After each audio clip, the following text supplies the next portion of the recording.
Hello दोस्तों, स्वागत है आप सभी का। आज की वीडियो में क्लास 12th केमिस्ट्री का फर्स्ट चैप्टर जो सॉल्यूशन है उसी का सेकेंड वीडियो होगा।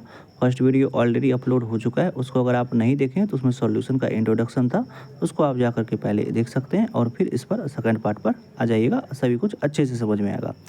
चलिए, इसके बारे में इस वीडियो में हम बताए थे कि सबसे पहले सॉल्यूशन में दो चीज़ होता है, एक सॉल्यूट और एक सॉल्वेंट। उसके बारे में बात करेंगे और तब बात करेंगे कि आखिर बाइनरी सॉल्यूशन क्या होता है। तो देखिए, सबसे पहले बताए थे कि सॉल्यूशन जो होता है वो होमोजीनियस मिक्सचर होता है मोर देन टू सब्सटेंस का। और होमोजीनियस मिक्सचर क्या होता था वो हम प्रीवियस क्लास में बता चुके हैं।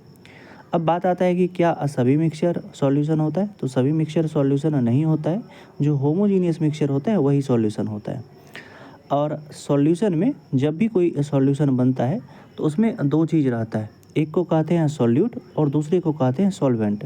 सॉल्यूट मतलब अगर शुगर और वाटर है, शुगर और वाटर मिल करके एक सॉल्यूशन बना है, या सॉल्ट प्लस वाटर मिल करके एक सॉल्यूशन तैयार किया गया है। अगर शुगर और अगर शुगर का क्वांटिटी कम है वाटर के रिस्पेक्ट में, तो शुगर उस सॉल्यूशन में सॉल्यूट का काम करेगा और वाटर उस सॉल्यूशन में सॉल्वेंट का काम करेगा। मतलब हम कह सकते हैं कि जब भी कोई सॉल्यूशन बनता है तो उसमें एक सॉल्यूट रहता है, एक सॉल्वेंट रहता है। जो लेस क्वांटिटी में प्रेजेंट रहता है उसको सॉल्यूट कहते हैं, और जो मोर क्वांटिटी में प्रेजेंट रहता है उसको सॉल्वेंट कहते हैं। वाटर जो होता है वो एक यूनिवर्सल सॉल्वेंट के तौर पर लिया जाता है।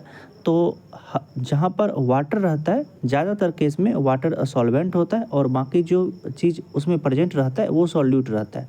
अगर वाटर का क्वांटिटी कम हो जाए और दूसरा जो सब्सटेंस है उसका क्वांटिटी ज़्यादा हो जाए तो वाटर सॉल्यूट की तरह काम करता है, और दूसरा वाला जो क्वांटिटी सब्सटेंस होगा वो सॉल्वेंट की तरह काम करेगा। तो इस वीडियो में आप ये चीज़ समझ गए होंगे कि आखिर सॉल्यूट क्या होता है, सॉल्वेंट क्या चीज़ होता है, और किसी भी सॉल्यूशन में सॉल्यूट और सॉल्वेंट क्या कुछ कैसे रहता है, और कब कोई सॉल्यूट की तरह बिहेव करता है और कब कब कोई सब्सटेंस सॉल्वेंट की तरह बिहेव करता है।